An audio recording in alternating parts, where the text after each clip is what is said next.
E em estúdio eu recebo o presidente do Diretório Municipal do PROS aqui em Teresina e também ex-candidato ao governo do estado do Piauí, Fábio Sérvio. É com ele que nós conversamos a partir de agora em nossos estúdios. Fábio, boa tarde para você, seja muito bem-vindo. Boa tarde, obrigado. Tudo bem com você? Tudo bem, estava sumido um pouquinho. Né? Mas agora apareceu, à frente do PROS. Quais são os seus objetivos já de olho em 2020? Vamos lá, a gente fez essa mudança de partido para manter nossa coerência com algumas posições, né?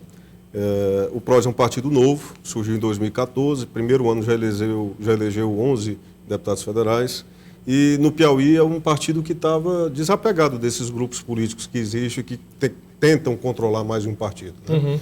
Então, o que a gente tem de novidades por aí? Um partido com a identidade local, né? Uhum. Que a gente pode construir isso, uhum. E vai fazer com que a gente traga algo que é nosso, sabe? Que represente o estado do Piauí com total liberdade, primando pela qualidade dos seus componentes, uhum. Né? Mais do que a quantidade, e que a gente possa trabalhar planos e políticas públicas condizentes com a nossa realidade. Estou muito preocupado com o Piauí, continuo muito preocupado com a política do Piauí.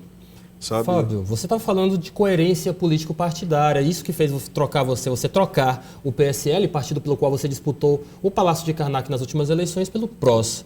Ficou alguma mágoa do PSL? Não, de jeito nenhum, foi uma decisão minha, né? Muita gente dentro do partido queria que eu permanecesse a nível nacional, né? Outras não, é natural, né?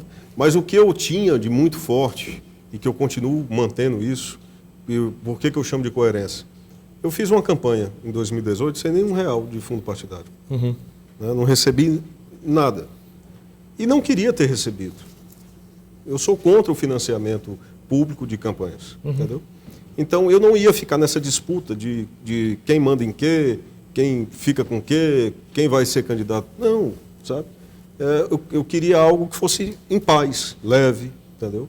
Que as discussões fossem de alto nível, sabe? Eu acho o seguinte, o Major Olímpio, que outro dia deu uma declaração que pode sair do PSL, né, eu respeito muito o Major Olímpio, senador da República pelo PSL, ele diz o seguinte, onde eu não sou bem-vindo, eu prefiro me retirar. Né? Então havia uma disputa muito forte que eu não quis disputar. Sim. Sabe? Eu não quis perder tempo com essa disputa. Eu acho que tinha coisas mais importantes para a gente fazer, entendeu? Ainda tem coisas muito sérias. Eu vim de uma perseguição pessoal muito forte, empresarial muito forte, estou me recuperando disso ainda. Tive a coragem de enfrentar uma classe política que está aí estabelecida. Eu não tenho um pai político, eu não tenho um tio deputado, eu não tenho um irmão deputado, entendeu? Então isso tem um preço muito, muito alto que eu pago ainda e que estou disposto a pagar. E não tem mais o que me perseguir em 2020. Porque eu encarei isso como uma missão no Estado, ajudar a essa renovação política e a inspirar pessoas a fazerem parte do processo. Eu acho que a gente quebrou um paradigma absurdo aqui no Estado do Piauí, né? Quebramos esse paradigma fazendo a campanha do Bolsonaro, contribuindo para romper com o PT no governo, mas com a identidade própria, defendendo os nossos valores. Eu não me sentiria bem em ter hoje que está no palanque com quem eu combati lá atrás, uhum. Entendeu? Então, eu quero ter essa liberdade de fazer isso. Tá? Para mim, pragmatismo político só serve para dar errado no final. Né? Foi o que levou à política. Então, se eu sou oposição e fui oposição a determinados políticos que estão aí hoje, sou contra eles, eu não quero ter que estar batendo palma para eles num palanque ou ter que estar fazendo um acordo com eles. Sabe? Eu acho que é desse tipo de coerência que eu estou falando, entendeu? Nesse meio termo de ir para o PROS, deixar o PSL, como é que fica a sua relação com o presidente Jair Bolsonaro? Você continua apostando na política que ele propõe? Eu torço muito para que o governo dê certo, concordo com muita coisa e discordo de outras tantas, uhum. Entendeu? Por exemplo, ao sair do PSL e ao tirar essa carga de fazer parte necessariamente do partido que está no governo e na situação, eu perdi a obrigatoriedade de uma defesa cega. Uhum. Então, eu tenho meus valores e tenho minhas defesas. Né? Quero muito que o governo dê certo, torço para que o governo dê certo, trabalho para que o governo dê certo, mas alertei muita coisa que ia acontecer. Alertei, por exemplo, para a alta cúpula das reuniões que eu tive lá, sobre essa situação do Nordeste, não sobre o Piauí. Eu fui chamado para discutir o Nordeste com algumas pessoas. Uhum. Eu disse, olha, essa bancada federal que foi eleita no Nordeste, 98% foi eleita com esses governadores que estão aí, com o Flávio Dino, no Maranhão, com o Wellington Dias no PT. Então, qualquer fortalecimento político para essas pessoas, o alicerce lá no município local é para o PT, não é para essa mudança política que está acontecendo no país. Né? Então, infelizmente, o pragmatismo político leva a essa situação que está aí hoje. Né? Eu discordo disso. E para você discordar, você tem que estar disposto a pagar o preço disso. E é o que eu estou fazendo. Entendeu? Então, primeira declaração que você for lá num portal de notícias local, primeira declaração que eu dei, não vou ocupar cargo nenhum. Foi uma declaração solta? Não. Foi um pensamento, uma linha de raciocínio que eu tive, nesse tabuleiro de xadrez que ia acontecer. Eu percebi que em algum momento seria por uma necessidade do governo. Eles colocariam o Ciro no palanque, colocariam outros deputados federais no palanque, por causa de uma necessidade da relação com o Congresso. E isso é uma necessidade do governo federal. Qual é a minha necessidade aqui no estado do Piauí? Qual é a necessidade dos piauienses? Na minha opinião, é romper com isso que está aí hoje. Sim. Então, algumas pessoas não entenderam a movimentação que eu fiz. Né? Eu respeito essas pessoas não terem entendido, mas tem muita coisa que vai acontecer ainda e que vai ter surpresas do próprio presidente da República, na minha opinião. Uhum. Então, assim, indicação do Eduardo para a embaixada, do deputado federal Eduardo, não concordo. Né? Eu acho que isso é um desgaste que vai ter consequências, né, para o governo. Então, declarações recentes, né, eu discordo, eu acho que poderia se trabalhar de uma maneira diferente. Né? Acho que existe uma tentativa de polarização ainda, e é claro que isso sempre vai existir, as correntes políticas, né, elas se chocam. Sim. Mas como é que eu estou sendo contra a esquerda a nível nacional se eu boto no meu palanque o cara que apoia o Wellington Dias no estado do Piauí? Entendeu? Uhum. Então eu respeito essa necessidade, eu me antecipei a esses movimentos, eu preferi sair. Né? Eu preferi continuar nesse processo de renovação, montar um grupo mais técnico. Né? A gente hoje tem pessoas da Universidade Federal conosco. Eu acho que nós inspiramos algumas pessoas a fazerem parte do processo político. Tá? Mas o que eu quero dizer é o seguinte, se mesmo com toda a dificuldade que nós tivemos, com toda a perseguição que a gente teve, a gente conseguiu dar um passo para pelo menos alertar as pessoas para o que estava acontecendo. Ninguém falava do problema da Evangelina Rosa. Sim. Foi a gente que despertou isso nos debates. Né? Uhum. Aquela questão do qual o financiamento da saúde que está tão claro aqui hoje, né? Essa dificuldade do governo. A gente levantou questões fundamentais, esse problema do saneamento básico do Estado, essa questão da GESPISA, essa relação que eu chamo pouco ortodoxa entre os políticos, essa história da Assembleia Legislativa, a ocupação de cargos. A gente conseguiu despertar as pessoas para muita coisa, sabe? Uhum. Então, o mais difícil é para alguém que não tem pai político, para alguém que não tem grandes fortunas, para alguém que nunca pertenceu e não é, vamos dizer assim, aceito pela classe política, nascer.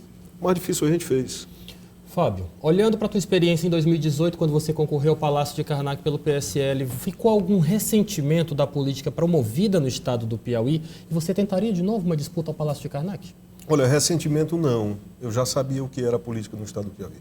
Eu já conhecia os bastidores do processo político. Né? A gente sabe que é um processo pouco científico, baseado numa relação de troca e de interesse pessoal de quem tem a caneta na mão, né? E que pouco se preocupa com o resultado que você tem no estado. É por isso que a gente está nessa situação que a gente está hoje. Uhum. Tá?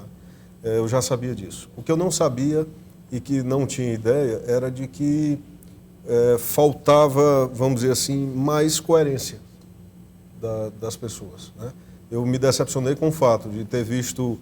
Eu não consigo ser opositor a você e divergir. Uma coisa eu lhe tratar educadamente. Sim. Né?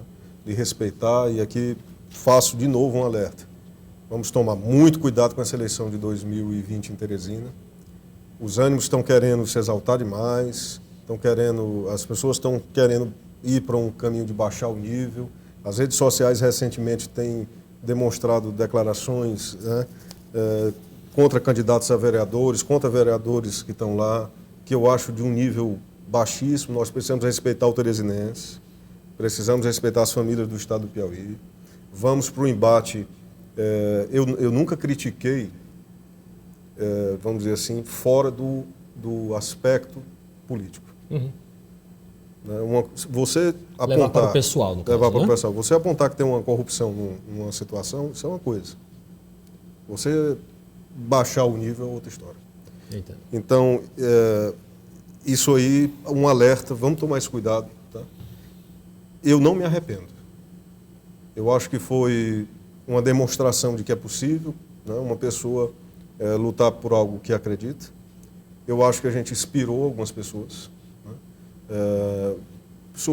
Sempre me surpreendo. Outro dia eu li uma entrevista aqui no Dia, Coronel Nixon com possibilidade de pré-candidatura. Acho fantástico. Né? Uhum. Um cara sério. A gente conversava muito sobre política quando ele ainda estava lá no 25º. E eu acho que a gente abriu o precedente. Abriu o precedente que você não precisa ser filho de deputado, nem neto de governador, nem para poder apresentar um projeto e defender alguma coisa. Entendo. Sabe? O que eu acho é que a gente vai viver uma transição, um período de renovação política. Quem está iniciando essa transição é mais difícil, então se torna mais difícil para a gente. Né? Uhum. Aprender com os erros. O erro principal? Conte-nos. Né? O erro principal. Você tem que ter muito cuidado com sua família. A política, ela lhe puxa muito.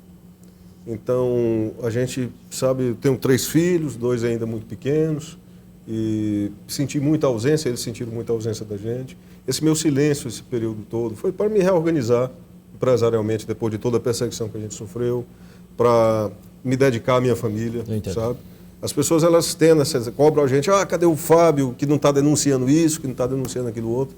A gente continua trabalhando, mas a gente tem a família da gente, o primeiro cuidado que a gente tem que ter é isso, né?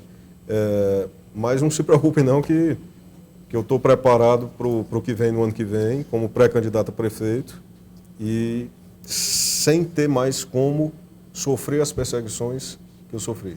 Eu abri mão de toda uma outra história para poder me dedicar a essa situação política que eu hoje tenho como missão e como, vamos dizer assim, foco principal de vida. Okay. E se vocês me perseguiram tanto naquela época, imagine sem poder me perseguir, o que a gente vai fazer, onde é que a gente vai chegar. Fábio, muito obrigado pela sua participação. Boa tarde para você e boa sorte, viu? Até a próxima. Até a próxima. Obrigado. Boa tarde. Um grande abraço a todos.